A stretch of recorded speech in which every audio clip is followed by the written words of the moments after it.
İnsanlar Bulgaristan'dan bahsettiğinde çoğu zaman akıllarına Doğu Avrupa'da ucuz bir ülke gelir.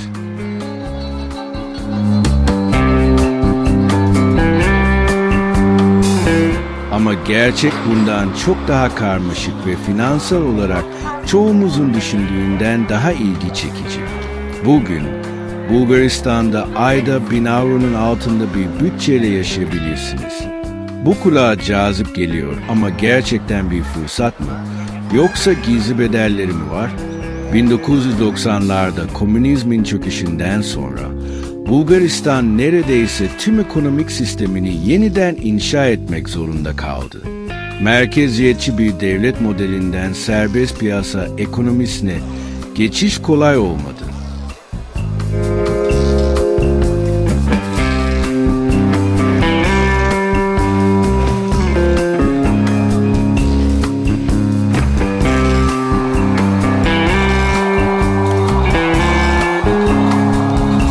Hızlı özelleştirmeler, fabrika kapanışları, artan işsizlik. Bu geçiş ülkeyi derinden şekillendirdi ve etkileri hala görülebiliyor. Bugün modern otoyollar, yenilenmiş şehir merkezleri ve Avrupa yatırım fonlarına rağmen Bulgaristan yapısal zorluklar, yolsuzluk, gelir eşitsizliği ve Batı Avrupa'ya doğru önemli bir beyin göçüyle karşı karşıya. Ama Bulgaristan'ı sadece sorunlarıyla tanımlamak yanlış olur. Burada vakit geçirip basit bir şeyi anlamaya çalıştım. Düşük yaşam maliyeti gerçekten daha iyi bir hayata dönüşüyor mu? Hadi rakamlara bakalım.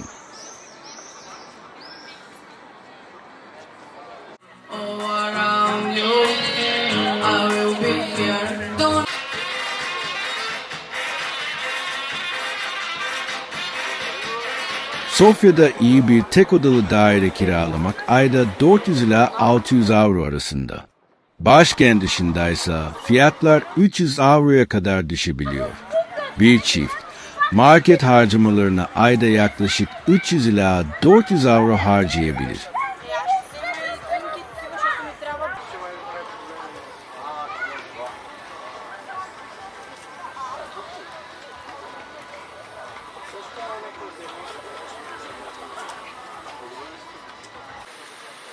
Başkente toplu taşıma ise ayda 30 avrodan az. Bunu Fransa, Almanya veya Hollanda ile karşılaştırın.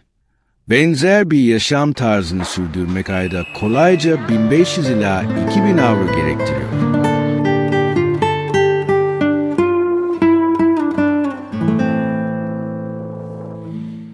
Bu fark her şeyi değiştiriyor. Özellikle dijital girişimciler, emekliler veya batı geliri kazanan uzaktan çalışanlar için. Bulgaristan'ın para birimi lei.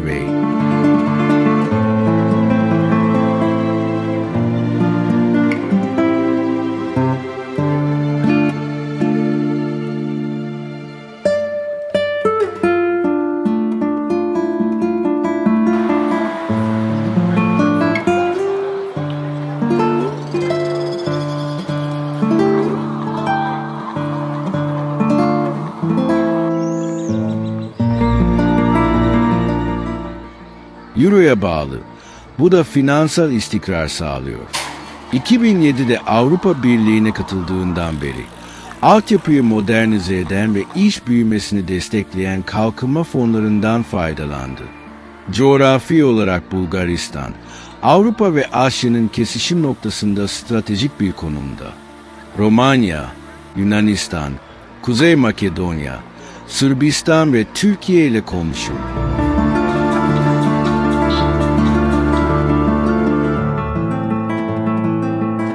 Bu da ülkeyi bölgede önemli bir ulaşım ve lojistik merkezi yapıyor. Teknoloji ve üretim sektörlerinde yabancı şirketler, nitelikli iş gücü ve rekabetçi işletme maliyetleri nedeniyle yatırım yaptı. Ama Bulgaristan sadece ekonomik bir hesap değil. Tarihi Roma kalıntılarından Orta Çağ kalelerine, Osmanlı mimarisine kadar uzanıyor. Her dönem ülkenin her yerinde izler bırakmış.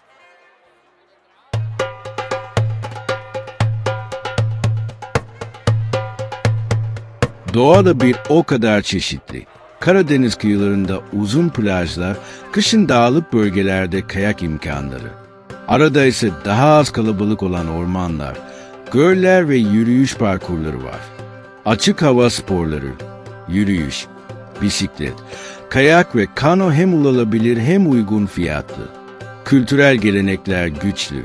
Halk müziği, geleneksel danslar ve renkli yöresel kıyafetlerle hayat buluyor. Bu gelenekler, yüzyıllar boyunca coğrafya ve tarihin şekillendirdiği katmanlı etkileri yansıtıyor.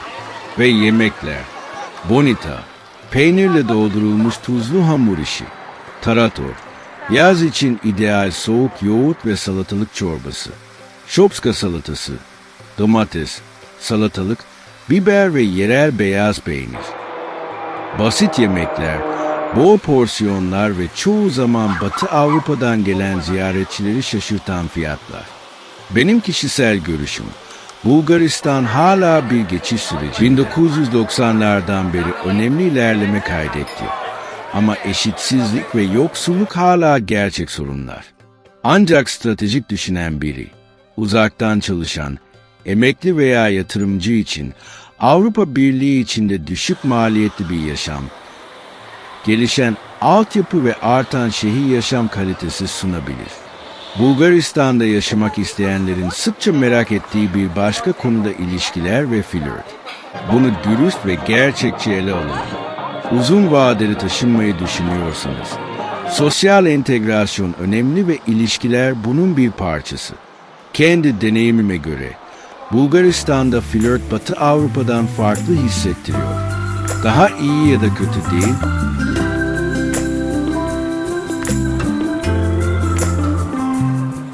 farklı. Bulgar kadınları, çoğu Batı ülkesine kıyasla, istikrar, eğitim ve uzun vadeli ciddiyeti daha açık bir şekilde değerli görüyor. İş, gelecek planları ve finansal istikrar üzerine konuşmalar daha erken başlıyor. Bu beni ilk başta şaşırttı ve doğrudan ekonomik durumla bağlantılı. Ortalama maaşların Batı Avrupa'ya göre düşük olduğu bir ülkede finansal güvenlik önem taşıyor. Bulgaristan'da yaşarken Batı geliri kazanıyorsunuz. Bu fark sosyal ve psikolojik olarak hissediliyor. Ama şunu unutmamak lazım. Bu para çekiciliğiyle ilgili değil, algılanan istikrarla ilgili. Saygı, gösterişten daha önemli. Gösteriş genellikle işe yaramıyor, tutarlılık işe yarıyor. Bir başka kültürel fark, iletişim daha doğrudan olabiliyor. Küçük konuşmalar az, derin sohbetler daha çabuk başlıyor. Genç şehirli kadınların eğitim seviyesi yüksek, özellikle Sofya gibi şehirlerde. Birçoğu mükemmel İngilizce konuşuyor. Bu da insanın ön yargılarını tamamen değiştiriyor. Ama önemli bir şeyi de öğrendim. Ekonomik farklar nedeniyle hayatın kolay olacağını düşünerek gelmek, sosyal olarak başarısız olmanıza yol açar.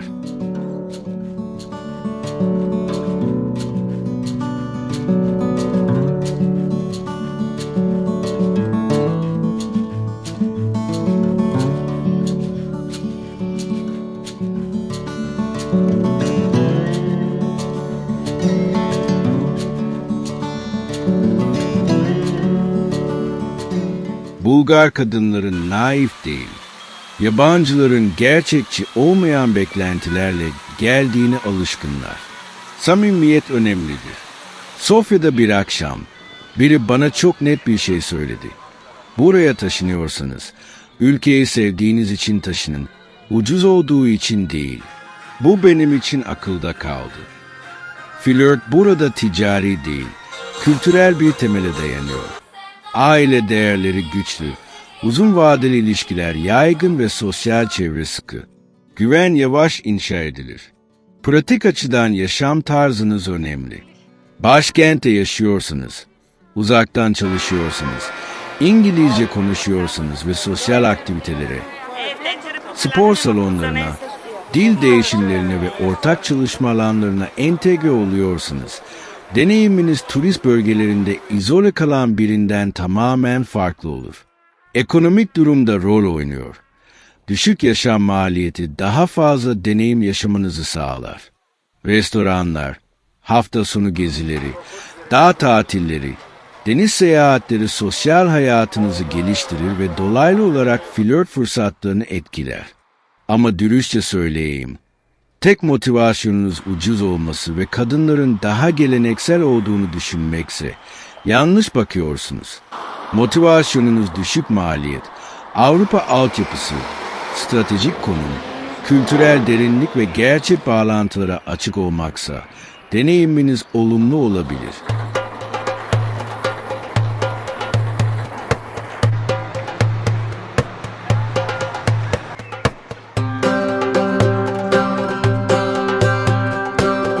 Benim için Bulgaristan dengeli hissettirdi. Gösterişli değil, kaotik değil, yapay değil, sadece gerçek. Ve birçok açıdan bu gerçekçilik hem ülkeyi hem de burada kuracağınız ilişkileri tanımlıyor. Bir sonraki bölümlerde kontrast ve beklenmedik gerçeklerle dolu Balkanları keşfetmeye devam edeceğiz. Ekonomik fırsatları kültürel derinlikle birleştiren yerleri keşfetmek istiyorsanız, bizimle kalın ve yolculuğu desteklemek için beğenmeyi, yorum yapmayı ve abone olmayı unutmayın.